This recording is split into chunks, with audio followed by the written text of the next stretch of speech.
अब क्या होता है आपका आपके 632 सीई में प्रॉफिट का डेथ जब हो जाता है तो इस्लाम में अभी हेरिडिटरी सक्सेशन का रूल नहीं बनाया गया था। मतलब प्रॉफिट की डेथ के बाद अभी लीड कौन करेगा, तो ये सारा जिल्मा जो है वो उम्मा की तरफ चले जाता है। क्योंकि जब हम हेरिडिटरी सक्सेशन के बारे में बात करते हैं तो हेरिडिटरी सक्सेशन क्या है कि सोचो एक किंग, एक राजा है, तो उसका जो नेक्स्ट राजा होगा उसकी डेथ के बाद वो उसका बेटा होगा, that is called hereditary succession, जो पहला बेटा होगा। इस्लाम में अभी हेरिडिटरी सक्सेशन का जो थिंग था वो अभी तक आया नहीं था। तो अभी प्रॉफिट के डेथ के बाद अब कौन नया चीफ होगा, कौन नया, जो उन लोगों ने जो टर्म दिया उसको हम बोलते हैं खलीफा। जो खलीफा आपका राजा नहीं है, खलीफा इज़ बेसिकली जो है वो है डेप्यूटी ऑफ प्रॉफिट। प्रॉफिट की जो डेप्यूटी हैं, प्रॉफिट की जगह पे, डेप्यूटी जगह पे जो काम करेंगे वो होते हैं खलीफा। तो एक इस टाइम जो हुआ एक कैलिफेट फॉर्म हुआ, जो कैलिफ बोलते हैं या खलीफा बोलते हैं। कैलिफेट की फॉर्मेशन आफ्टर हुआ, वो प्रॉफिट की डेथ के बाद हुई है। तो वो 632 सीई में आपका आता है। अभी उम्मा पे ये जिल्मा आ गया कि कौन नया खलीफा होगा। तो जो पहले खलीफा बनते हैं वो होते हैं अबू बकर, जो 632 जब प्रॉफिट की डेथ होती है वहाँ से तब से लेकर 634 सीई तक बनते हैं। तो अबू बकर थे कौन? अबू बकर बेसिकली प्रॉफिट के फादर इन लॉ थे, ससुर थे। क्योंकि प्रॉफिट की डेथ के बाद क्या हुई कि एक तनाव सा पैदा हो गया, तो बहुत सारे ट्राइब्स क्या किए वो छोड़ के भी चले गए। क्योंकि आपके इस्लाम में जो आपके मुस्लिम थे वो कन्वर्जन से मुस्लिम बनते थे। तो जो आपका क्या हुआ कि एक बार प्रॉफिट की डेथ हो गई तो बहुत ट्राइब्स में उनका प्रॉफिट मतलब आपके इस्लाम की तरफ भरोसा उठ गया प्रॉफिट के डेथ के बाद। तो क्या हुआ, तो बहुत सारे ट्राइब्स छोड़ के चले गए और अंदर कॉन्फ्लिक्ट भी स्टार्ट होने लगी। तो अबू बकर जो थे उन्होंने क्या किया, सप्रेस किया रिवोल्ट्स जो अंदर भी हो रहे थे आपके उम्मा में, और जो उम्मा के बाहर भी रिवोल्ट्स हो रहे थे आपके मक्का और मदीना में। तो उनको तो सप्रेस करने का ट्राई किया, बट अबू बकर की भी डेथ बहुत जल्दी आ गई, क्योंकि आप देख सकते हैं कि 2 साल में ही उनकी डेथ आ गई। तो अबू बकर के बाद जो बने कैलिफ वो थे उमार ने बने थे 634 से लेकर 644 सी में। उमार एक पॉलिसी ऑफ एक्सपेंशन लाए।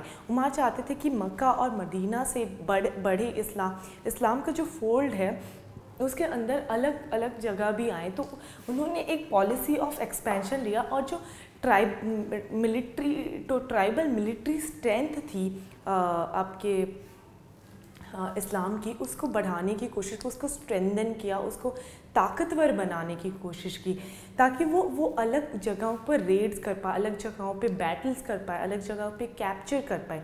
और उनका पहला जो निशाना था वो था बाइजेंटाइन और सैशनियन एम्पायर में। बाइजेंटाइन ऑन द वेस्ट और सैशनियन ऑन द ईस्ट, ये दोनों एम्पायर्स थे जिन पे वो जिनके साथ वो मुकाबला किए और जिनके लैंड्स को वो कैप्चर भी कर दिए उमार जब he was a caliph. Okay, so अभी क्या हुए, सीरिया, इराक, इजिप्ट और ईरान, ये 4 जगह अभी मुस्लिम्सों के फोल्ड पे आ गए, वो इस्लाम के फोल्ड पे आ गए। अभी उमार के डेथ के बाद जो नए कैलिफ बने वो थे उस्मान कैलिफ बने 644 से लेकर 656 सी में। उस उस्मान के टाइम एक नया जो पॉलिसी ऑफ एक्सपेंशन जो उमार के टाइम में था वो कंटिन्यू होने लगा, बट एक नया एडमिनिस्ट्रेटिव, क्योंकि अब क्या है, एक जगह पे इस्लाम नहीं है, ना वो मक्का और मदीना में सीमित नहीं है, वो एक्सपैंड कर रहे हैं, वो बढ़ रहे हैं। तो उनको एक सेंट्रल एडमिनिस्ट्रेटिव स्ट्रक्चर चाहिए। तो वो सेंट्रल एडमिनिस्ट्रेटिव स्ट्रक्चर्स लाने की कोशिश की उस्मान ने। तो जो सेंट्रल एडमिनिस्ट्रेटिव स्ट्रक्चर्स लाए वो उन्होंने गवर्नर्स इंक्लूड किए, जिनको हम आमिर्स बोलते हैं, और जो ट्राइबल, क्योंकि अभी भी हमें ये याद रखना चाहिए कि जो आपका बेसिकली इस्लाम का जो अभी भी जो स्ट्रक्चर था वो ट्राइबल स्ट्रक्चर पे बेसिस था। ये ट्राइबल स्ट्रक्चर अब तक टूटी नहीं थी, ये बात बहुत ध्यान रखनी चाहिए। तो जो गवर्नर्स उन्होंने न्यू एडमिनिस्ट्रेटिव स्ट्रक्चर में गवर्नर इंट्रोड्यूस किए और ट्राइबल चीफ्टेंस भी इंट्रोड्यूस किए। ट्राइबल चीफ्टेंस को अशरफ बोला। ये 2 इम्पॉर्टेंट पर्सन्स थे जो इम्पॉर्टेंट होल्ड पे थे, एक इम्पॉर्टेंट पोजीशन, हाई पोजीशन पे थे आपके इस्लाम में। तो इस्लाम में अभी जो था वो रेवेन्यू भी अभी भी रेवेन्यू आपके बोथ टैक्सेस और बूटी जो है रेट्स में जो बूटी होते हैं वो कलेक्ट करके किया जाता था। आपके जो सोल्जर्स होते थे उन्हें बूटी का एक उनको सैलरी तो मिलती थी अपनी अलग से, और उसके अलावा बूटी का एक पार्ट भी मिलता, जो रेट्स और बूटी से बूटी मिलती थी उसका एक पार्ट भी मिलता था। अभी नॉन मुस्लिम पॉपुलेशन जो थी, क्योंकि हमने ये जाना है कि जो इस्लाम की फोल्ड में थी यहाँ पे बहुत ट्रेड बहुत इम्पॉर्टेंट हिस्सा था, तो वहाँ पे बहुत नॉन मुस्लिम पॉपुलेशन भी रहा करती थी। सो ये जो नॉन मुस्लिम पॉपुलेशन थी इनके ऊपर भी टैक्स लागू किया गया, और इस दो टैक्सेस लागू किए गए बेसिकली, जो खराज और जीजिया थे। तो पॉलिसी ऑफ एक्सपेंशन उस्मान में कंटिन्यू हुई, बट हमें 656 सीई में उस्मान का असैसिनेशन हो गया। तो अभी इस्लाम बढ़ ही रहा था और एक उनके इम्पॉर्टेंट कैलिफ का असैसिनेशन, उन्हें मार दिया गया। तो एक हलचल सी पैदा हो गई, और पूरे कैलिफ में अभी किसको कैलिफेट में पूरा किसको कैलिफ बनाया जाए, कौन आएगा, तो एक पूरा हलचल सी पैदा हो गई। क्योंकि अब आपके इस्लाम के फोल्ड में इजिप्ट और ईरान भी थे, तो एक बड़ा एरिया आ गया था, वो अब छोटे से एरिया में सीमित नहीं थे। तो उनको वो ये पूरा इस्लाम में पूरा वो कम्युनिटी को उम्मा कहा जाता है, तो उम्मा का डिसीजन से सुनना ज़रूरी था। तो उस डिसीजन के लिए आपको हर एक जगह के लोगों के डिसीजन जाननी ज़रूरी है कि लोग क्या चाहते हैं, लोग क्या बोल रहे हैं। तो वो सबके डिसीजन सुनने के लिए वो एक फ्यूड क्रिएट हो गया, एक बहस छिड़ गई अंदर में कि कौन कैलिफ बनेगा। तो एक हिस्सा था जो कैलिफेट का, वो अली को सपोर्ट किया, एंड अली बिकेम और सम ये बात ध्यान में रखिए कि सम ये कुछ ही इस्लाम के हिस्सों में, कुछ इस्लाम की हिस्ट्रीज़ में अली को कैलिफ माना जाता था, और ऐसे भी हमारी इस्लामिक हिस्ट्रीज़ रिटन हुई हैं जिन्हें अली को कैलिफ नहीं माना जाता था। तो जो फर्स्ट ऐसे कुछ इस्लामिक हिस्ट्रीज़ में आपके बस फर्स्ट 3 कैलिफ्स थे जिनको कैलिफ बोला जाता था, उसके बाद अली को कैलिफ नहीं बोला जाता था। लेकिन हम जो हिस्ट्री पढ़ रहे हैं, हमारे जो चैप्टर्स हैं उनमें हम अली को एक कैलिफ मानते हैं, और अली का कैलिफेट था 656 से 661 सीई में। Ali was basically Ali cousin भी थे प्रॉफिट के, और प्रॉफिट के सन इन लॉ भी थे। तो और ये देखो कि अली जब फोल्ड में आए तब एक डिवाइड क्रिएट हो गया था, पूरा जो उम्मा था वो बट गया था 2 हिस्सों में। तो पहला हिस्सा क्या था, जो किंग्समैन थे, जो ट्राइबल ग्रुप था उस्मान का, जो ट्राइब था, वो एक हिस्सा बन गया था, और दूसरा हिस्सा जो था वो अली के जो सपोर्टर थे, जो अली के कैलिफ क्लेम को सपोर्ट करते थे, जो मानते थे कि अली हमारा कैलिफ है, वो बट्टों में हिस्सा हो गया था। और हम जानते हैं सिया और सुन्नी के बारे में जान सके, एक डिवाइड क्रिएट हो गया पूरे इस्लाम में। पहले बस मुस्लिम से ये डिवाइड क्रिएट नहीं हुआ था, आपके उस्मान के टाइम पे पूरा उम्मा बैठता था, लेकिन अली के टाइम में दो एक डिवीजन हो गया, और 2 उसमें से इमर्ज होके आए। तो अली के सपोर्टर जो अली के क्लेम को सपोर्ट करते थे, जो विश्वास करते थे अली के क्लेम को, उन्हें हम सियास कहते हैं। और जो अली के क्लेम पर विश्वास नहीं करते थे, जो बेसिकली किंग्समैन ऑफ उस्मान थे, जो बोलते थे कि अली हमारे कैलिफ नहीं है, उन्हें हम सुन्नी से जाने जाते हैं। और ये सिया और सुन्नी वाला डिवाइड आज भी प्रेजेंट कंडीशन में भी सर्वाइव करता है इस्लामिक वर्ल्ड में। सो इसके बाद अली ने बहुत सा बैटल भी स्टार्ट की। तो जो पहला बैटल अली को लड़ना पड़ा था वो था आयशा के अगेंस्ट। और आयशा थी कौन? आयशा थी प्रॉफिट मोहम्मद की वाइफ, उनकी पत्नी थी आयशा।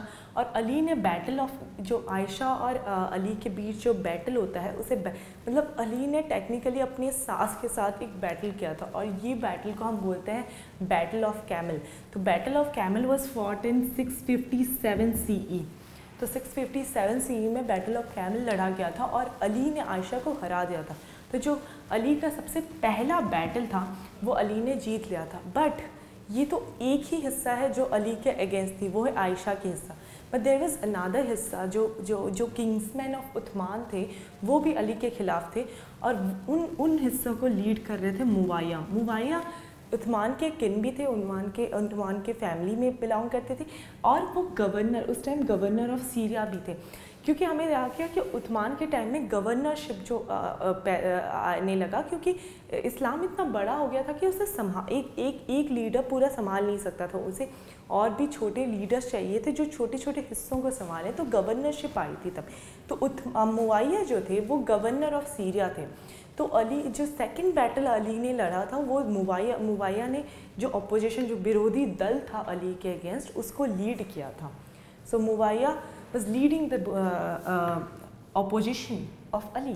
So मुआविया और अली के बीच सेकेंड भिड़ंत हुई, वो 661 CE में थी। बट इस टाइम हमें एक चीज़ याद रखनी चाहिए कि अली का असैसिनेशन जो था, अली के ग्रुप्स में, सपोर्टर्स में ही एक हिस्सा जो था, जो अली का पहले सपोर्ट करते थे, वो हिस्सा बैटल के टाइम में ही निकल गए, और उन्हें हम खारजीज बोलते हैं। और इट वाज दिस पार्ट, यही हिस्सा थे जो अली के मौत के लिए रिस्पॉन्सिबल हैं, क्योंकि इन्होंने अली को मारा था बैटल में। सो इसके बाद जब अली की मौत हो गई, तब अब नेक्स्ट कैलिफ कौन बनेगा? तो अली के जो बेटे थे हुसैन को खड़ा किया गया नेक्स्ट कैलिफ के लिए। बट इनका क्लेम हर कोई एक्सेप्ट नहीं करता। तो इसी टाइम में मुआविया जो थे, लाइक 661 CE में अली को डिफीट करने के बाद मुआविया बोले कि मैं इस्लामिक वर्ल्ड का कैलिफ हूँ। और मुआविया से जो होती है हमारी डायनेस्टिक रूल स्टार्ट होती है। डायनेस्टिक रूल क्या है मैं बताऊंगी आपको, बट मुआविया से जो होती है एक उमायद्स होते थे, वो बेसिकली उस्मान के किंग्समैन थे, उस्मान के लोग थे, उस्मान के ट्राइब के थे, उस्मान के रिलेशन वाले थे। तो मुआविया जब अली को डिफीट कर दिया, एंड मुआविया डिक्लेयर हिमसेल्फ कि मैं अभी कैलिफ हूँ पूरे इस्लामिक वर्ल्ड का, तो इससे शुरुआत होती है हमारे उमायद्स डायनेस्टी की। तो जो अथॉरिटेरियन रूल था हमारा मक्का और मदीना में, अभी उस्मान के टाइम में वो शिफ्ट हो गया डमास्कस में। जो अथॉरिटेरियन उनकी राजनीति थी वो डमास्कस में शिफ्ट हो गई।